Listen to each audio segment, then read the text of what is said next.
ರಿಯಾಜ್, ನಾನು ಬ್ರೇಕ್ಗೆ ಮುಂಚೆ ಒಂದು ಪ್ರಶ್ನೆ ತೆಗಿತಾ ಇದ್ದೆ, ಶಾಸಕರಿಗೆ ಒಂದು ಪ್ರಶ್ನೆ. ಸಾಮಾನ್ಯವಾಗಿ ಇವಾಗ ಯಾವುದೇ ಯೋಜನೆ ಜಾರಿ ಆಗಬೇಕು ಅಂದರೆ ಅದು ಜನರ ದುಡ್ಡೇ. ಯಾವ ಶಾಸಕರಾಗಲಿ ಸಚಿವರಾಗಲಿ ಯಾರೂ ತಮ್ಮ ಪಾಕೆಟ್ನಿಂದ ₹1 ತೆಗೆದುಕೊಡೋದಿಲ್ಲ. ನಮ್ಮ ಕಾನ್ಸ್ಟಿಟ್ಯೂನ್ಸಿಗೆ ಒಂದು ರಸ್ತೆ ಆಗಿಬಿಡ್ಲಿ, ನಾನೇ ನನ್ನ ಬೆವರು ಹರಿಸಿ ಸಂಪಾದನೆ ಮಾಡಿದ್ದ ಬಿಸ್ನೆಸ್ ದುಡ್ಡಿಂದಾನೋ ಇನ್ನೊಂದರಿಂದಾನೋ, ಜನರ ದುಡ್ಡೇ ರೀ, ನಮ್ಮ ದುಡ್ಡಿಂದ ಅವರು ಗ್ಯಾರಂಟಿ ಯೋಜನೆಗಳನ್ನು ಜಾರಿಗೆ ತಂದಿದ್ದಾರೆ. ಇದರ ಮಧ್ಯದಲ್ಲಿ ನೀವು ಯಾವುದನ್ನು ಚೂಸ್ ಮಾಡ್ತೀರಾ, ಆಮೇಲೆ ನಾವು ನಿರ್ಧಾರ ಮಾಡ್ತೀವಿ ಅನ್ನೋ ಆಟಿಟ್ಯೂಡ್ ಇದೆಯಲ್ಲ, ಅದು ಅವರಿಗೆ ಮಾರಕ. ಜನ ಇದನ್ನು ನೋಡ್ತಾ ಇರ್ತಾರೆ. ಸೊ ಜನರೂ ಕೂಡ ಪ್ರಶ್ನೆ ಕೇಳಬೇಕಾಗಿರೋದು ಅದೇ ಶಾಸಕರನ್ನ, ಯಾರ ದುಡ್ಡಿಂದ ನೀವು ಗ್ಯಾರಂಟಿ ಯೋಜನೆಗಳನ್ನು ಜಾರಿಗೆ ತಂದಿದ್ದೀರಾ, ಏನ್ ಮಾತಾಡ್ತಿದ್ದೀರಿ ಅಂತ. ಖಂಡಿತ ಮೇಡಮ್, ಈಗ ಒಂದು ಅಡ್ವರ್ಟೈಸ್ ಇದು ನೋಡಿದೆ, ಬೆಹ್ರೀನ್ ಇಂಡಿಯಾ ಇಂಟರ್ನ್ಯಾಷನಲ್ ಅವಾರ್ಡ್, ಆ ದೇಶದ ಇದನ್ನ ಚಿತ್ರಣ ತೋರಿಸ್ತಾ ಇದ್ರಲ್ಲ, ಆ ರೀತಿ ನಮ್ಮ ದೇಶ ಅಮೆರಿಕದ ರೀತಿಯಲ್ಲಿ, ಚೈನಾದ ರೀತಿಯಲ್ಲಿ, ಜಾಪಾನ್ ರೀತಿಯಲ್ಲಿ ಆಗಬೇಕು. ಈಗ ನೋಡಿ, ರಸ್ತೆಗೆ ಇವತ್ತು ದ್ವಿಚಕ್ರ ವಾಹನ ₹50,000 ಸಿಗ್ತಾ ಇದ್ದಂಥದ್ದು ₹1.5 ಲಕ್ಷ ಆಗಿದೆ. ಇಲ್ಲಿ ಟ್ಯಾಕ್ಸ್ ವಸೂಲಿ ಮಾಡಿ ಮತ್ತೆ ಟೋಲ್ ಟ್ಯಾಕ್ಸ್ ವಸೂಲಿ ಮಾಡ್ತಾ ಇದ್ದಾರೆ. ನಮ್ಮನ್ನ ಲೂಟಿ ಮಾಡೋರೇ ಇದ್ದಾರೆ ಹೊರತು ಇಲ್ಲಿ ನಮ್ಮ ದೇಶವನ್ನು ಅಭಿವೃದ್ಧಿ ಪಡಿಸೋರು ಯಾರು ಇಲ್ಲ. ಇಲ್ಲಿನ ಹಣ ತಗೊಂಡೋಗಿ ಹೊರ ದೇಶದಲ್ಲಿ ಇನ್ವೆಸ್ಟ್ ಮಾಡೋರು ಇದ್ದಾರೆ ಹೊರತು ನಮ್ಮ ದೇಶಕ್ಕೆ ಇನ್ವೆಸ್ಟ್ ಮಾಡ್ತಾ ಇಲ್ಲ.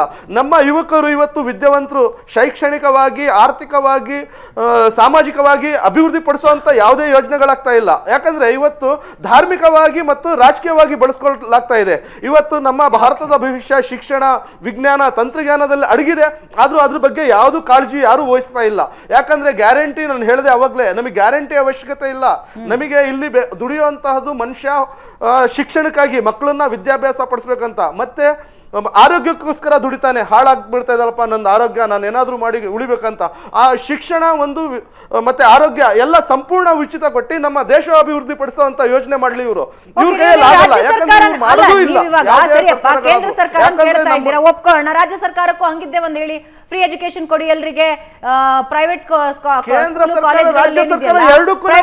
ಕಾಲೇಜ್ಗಳು ಫ್ರೀ ಮಾಡಕ್ ಹೇಳಿ, ಹಾಸ್ಪಿಟಲ್ಸ್ ಫ್ರೀ ಮಾಡಕ್ ಹೇಳಿ, ಪ್ರೈವೇಟ್ ಹಾಸ್ಪಿಟಲ್ಸ್ ಅಲ್ಲಿ ಫ್ರೀ ಟ್ರೀಟ್ಮೆಂಟ್ಸ್ ಕೊಡ್ಲಿ. ನೀವು ಕೇಂದ್ರ ಕೇಳ್ತಿದ್ದೀರಾ ಅಂದ್ರೆ ರಾಜ್ಯಕ್ಕೂ ನೀವು ಕೇಳ್ಬೇಕಲ್ಲ ರಿಯಾಜ್.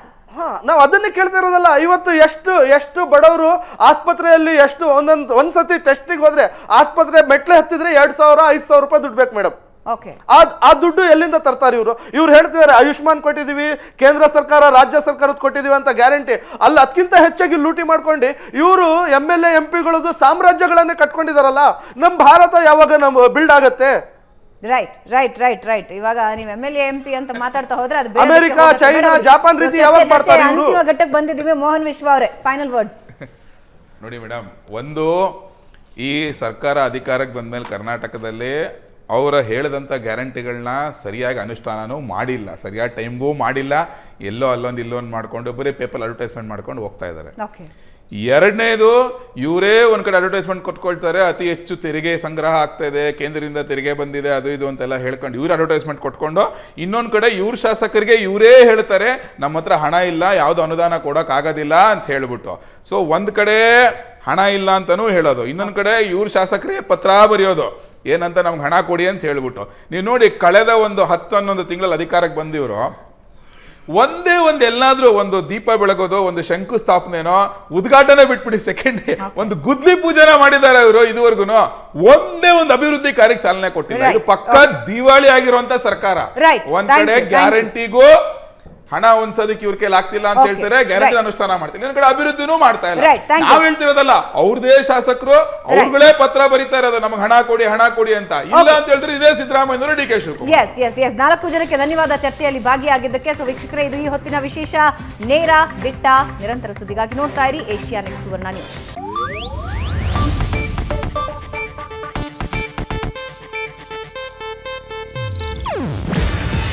ಇದು ಏಷ್ಯಾನೆಟ್ ನ್ಯೂಸ್ ನೆಟ್ವರ್ಕ್ ಪ್ರಸ್ತುತಿ. ನೀವು ನೋಡ್ತಿದ್ದೀರಾ ಏಷ್ಯಾನೆಟ್ ಸುವರ್ಣ ನ್ಯೂಸ್.